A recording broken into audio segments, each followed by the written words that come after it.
महावितरणच्या कथित अन्यायकारक धोरणांविरोधात नागपूर परिमंडळातील नोंदणीकृत विद्युत कंत्राटदारांनी आता आंदोलनाचा पवित्रा अधिक तीव्र केला आहे। मागील 3 वर्षांपासून देखभाल व दुरुस्ती कामांचे कोट्यवधी रुपयांचे बजेट आणि परचेस ऑर्डर प्रलंबित ठेवल्यामुळे कंत्राटदार गंभीर आर्थिक संकटात सापडल्याचा आरोप करण्यात आला आहे। यामुळे कामगारांचे वेतन, साहित्य पुरवठादारांची देणे आणि इतर आर्थिक जबाबदाऱ्या पार पडणे कठीण झाल्याचे कंत्राटदारांचे म्हणणे आहे। या पार्श्वभूमीवर सुरू असलेल्या कामबंद आंदोलनानंतर आज महावितरणच्या मुख्य अभियंता कार्यालयासमोर बेमुदत ठिय्या आंदोलन सुरू करण्यात आले आहे। प्रलंबित देयके तातडीने मंजूर करणे, ऑडिट नंतर निश्चित मुदतीत बिलांचे पैसे अदा करणे, टेंडर प्रक्रियेतील कथित त्रुटी दूर करणे आणि लहान कंत्राटदारांना न्याय मिळावा अशा विविध मागण्या आंदोलनकर्त्यांनी केल्या आहेत। प्रशासनाने तातडीने सकारात्मक निर्णय न घेतल्यास आंदोलन आणखी तीव्र करण्याचा इशारा दि इलेक्ट्रिकल कॉन्ट्रॅक्टर्स असोसिएशनने दिला असून महावितरण यावर काय भूमिका घेते याकडे सर्वांचे लक्ष लागले आहे। माझं नाव विशाल विजयराव पितळे, मी VP electrical and engineering works Morshi डिव्हिजनमधून आम्ही सर्व जी मंडळी आहे इथे आले आहोत। Amravati district Morshi division. आमचा मुद्दा एक आहे, जो ट्रान्सफॉर्मर जो आहे हा त्या लाईनचा पूर्ण एक आत्मा जो आहे तो आम्ही आहे ना, तुमचं जसं इमर्जन्सी जे काम असते ते आम्ही त्वरित करतो। त्वरित केल्यानंतर त्याचे पेमेंट मिळणे महत्त्वाचे आहे। ते पेमेंट अजूनपर्यंत आमचे 400 ट्रान्सफॉर्मर रिप्लेस झालेले असून त्याचा कुठेही काहीही मुद्दा नाही आहे आणि त्याचे मला आतापर्यंत 2 वर्षाहून पेमेंट मिळालेलं नाही आहे, कोणालाच मिळाले नाही। जे ट्रान्सफॉर्मर रिप्लेसमेंट करतो त्याचे जे नवीन जे काम आहे ते थोडे चालू आहे त्यांचं, आणि मागच्या कामावर काहीही त्यांचा फोकस नाही आहे। मी गौरव ओंकार। हे आंदोलन विदर्भ इलेक्ट्रिकल कॉन्ट्रॅक्टरच्या असोसिएशनच्या माध्यमातून चालवण्यात येत आहे। विदर्भातील किंवा महाराष्ट्रातील संपूर्ण विद्युत कॉन्ट्रॅक्टरवर जो होत असलेला अन्याय आहे या विरोधात आमचे हे आंदोलन आहे।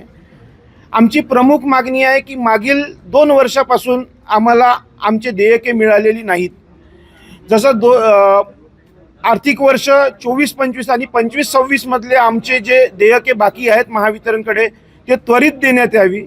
दुसरी प्रमुख मागणी आहे आमची की जे टेंडर निघाले त्यावेळेस जे दर होते त्या दर सूचीपेक्षा कुठल्याही पद्धतीने आम्हाला पूर्वसूचना देत होता नियमबाह्य पद्धतीने जे जॉईंट स्किट्स आणि बरेचसे मटेरियल आहे याचे दर कमी केले, त्यामुळे आमचे आर्थिक नुकसान होत आहे। आणि जी नवीन जी पद्धत अवलंबली हिची कुठलीही पूर्व चाचपणी न करता ती सरळ अंमलात आणली, त्यामुळे मधल्या पिरियडमधले आमचे काही कार्यादेश बनायचे बाकी राहिले, त्यामुळे सुद्धा आमचे बरेच आर्थिक नुकसान होत आहे। म्हणून हा महावितरणचा मनमानी कारभार बंद करून व्यवस्थितरित्या आमचे देयके सुद्धा द्यावी, कारण महाराष्ट्रात जवळपास 1140 कोटीचे देयके हे विद्युत देखभाल दुरुस्ती कॉन्ट्रॅक्टरचे बाकी आहेत। आणि सध्याच्या परिस्थितीत विदर्भातले 11 जिल्हे या आंदोलनात सहभागी आहे। हळूहळू महाराष्ट्रातले अजून जिल्हे या आंदोलनात सहभागी होत आहे। जोपर्यंत आमच्या मागण्या पूर्ण होत नाहीत तोपर्यंत संपूर्ण विदर्भ आणि महाराष्ट्रभर देखभाल दुरुस्तीचे संपूर्ण कामे बंद राहील। यामुळे नागरिकांना नक्कीच त्रास होणार आहे। त्या त्रासाबद्दल आम्ही दिलगिरी संघटनेच्या वतीने दिलगिरी व्यक्त करतो, परंतु आज आमचा नाईलाज होत आहे, कारण आम्ही मजुराचे पेमेंट्स देऊ शकत नाही आहे, मटेरियलचे पैसे सप्लायरला देऊ शकत नाही, त्यामुळे मार्केटमधून आमची पत घसरत आहे, बँकेच्या CC आमच्या संपलेल्या आहे, त्यामुळे आम्हाला कुठेतरी न्याय द्यावा ही आमची भूमिका आहे।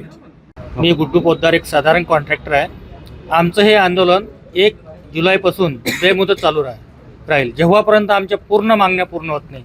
आम्ही अशा परिस्थितीमध्ये काम केलेलं आहे, जेव्हा कोरोना काळ होता तेव्हा यांची रिस्ट्रक्चरिंगची बेमुदत जे यांनी स्ट्राईक केली होती त्यावेळेस वारंवार मेंटेनन्स कॉन्ट्रॅक्टरला यांनी हाताशी घेऊन महावितरणला सपोर्ट करून घेतला, पण जेव्हा आमच्या लोकांची वेळ आली त्यांनी अदानीसारख्या अंबानीसारख्या लोकांचे पेमेंट 45 दिवसात दिले, पण आम्हाला येत्या 24, 25, 26 मार्च या कुठल्याही प्रकारचं यांनी बजेट लावून दिलेलं नाही आहे, कुठलीही पेमेंट दिलेली नाही आहे।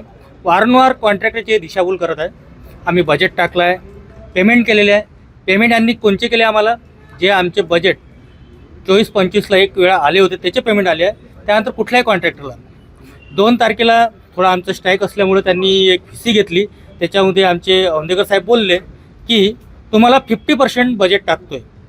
तेव्हा आम्हाला आमच्या CE साहेबांनी विनंती करून कामं चालू करायला बोलले, पण आम्ही कुठल्याही प्रकारचे कामं नाही चालू करत। आम्हाला साडी नको आहे, साडीसोबत ब्लाऊज पण पाहिजे असं आम्ही बोलून त्याचा निषेध केला सगळ्या कॉन्ट्रॅक्टरांनी। आणि पुढे पण असंच होईल. जेव्हा जेव्हा आम्हाला अशी वेळ येईल, सगळे आम्ही विदर्भातले, महाराष्ट्रातले 7-8 जिल्ह्यातले कॉन्ट्रॅक्टर सोबत येऊन असाच आम्ही धरणे आंदोलन करत राहील. धरणे आंदोलनाच्या मागचा एकच उद्देश आहे, लहान कॉन्ट्रॅक्टरला मारून छोटे कॉन्ट्रॅक्टर हे मोठे करत आहे. मोठ्या कॉन्ट्रॅक्टरला लवकर बजेट, फंड सगळं काही मिळतं आणि छोट्यांना मिळत नाही आहे. हा सगळ्यात मोठा आमचा महत्त्वाचा मुद्दा होता नागपूर राहिल्याचा.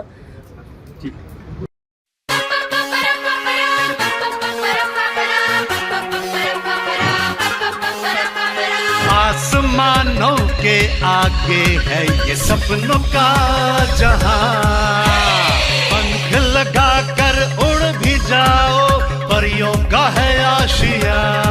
नाचेंगे झूमेंगे मस्ती में कर अपनी मर्जियां।